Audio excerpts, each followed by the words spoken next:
అన్నా రైతన్న గోస వినేటోళ్లకు అలుసా, అన్న పండించిన పంట విలువ పట్టణానికి తెలుసా.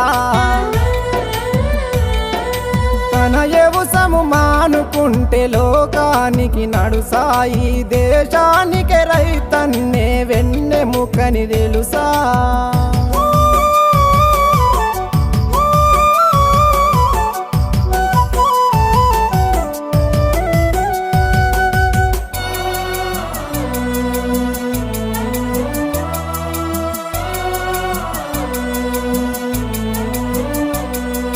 బీడు భూమి పొతం చేసి కోడి మేకలెరువులేసి, వానకాలమొచ్చెనంటే సినుకమ్మకు నోరు జాసి, కంది వరి మొక్కజొన్న